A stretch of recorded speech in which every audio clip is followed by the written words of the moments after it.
Hola a todos, soy Lina Medina, estudiante de la especialización en gerencia educativa y hoy les vengo a hablar sobre cuestiones del currículo como trabajo final de la materia modelos y enfoques. El problema central y es la idea central se basa en el fenómeno de la pandemia actual COVID-19, bajo la cual la escuela ha tenido que generar grandes cambios en todos los ámbitos a los cuales venía acostumbrada.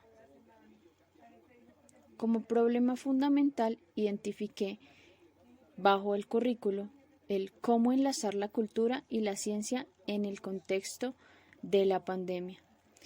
Este problema nos remite inmediatamente a aquello que abarca la cultura y aquello que abarca la ciencia.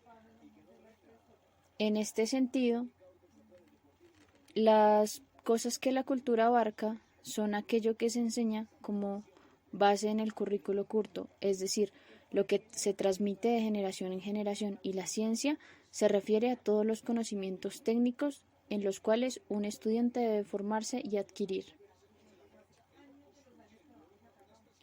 El primero de los autores, Gimeno Sacristán, en su texto El currículum, una reflexión sobre la práctica y una aproximación al concepto de currículo, menciona que es una construcción cultural. Afirma que es un modo de organizar una serie de prácticas educativas y ese contenido cultural el que da valor verdadero al sentido del contexto educativo.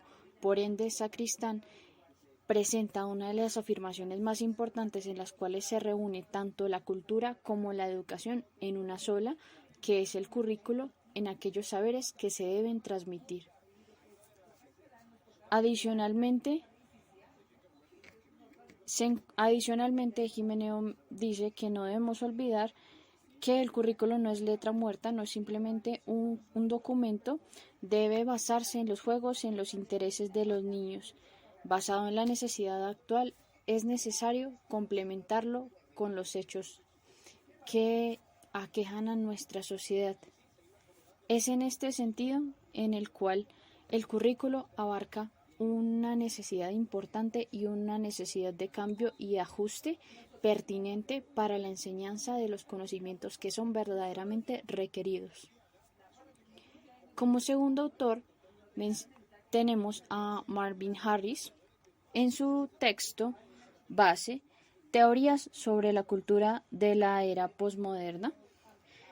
En este sentido, Harris define a los EMIC y a los ETIC, que son las diferentes perspectivas de los participantes en la sociedad. La visión EMIC es la visión desde el participante y la ETIC es la del observador, las cuales son necesarias para poder entender el fenómeno actual y asimismo adaptar los contenidos en la escuela.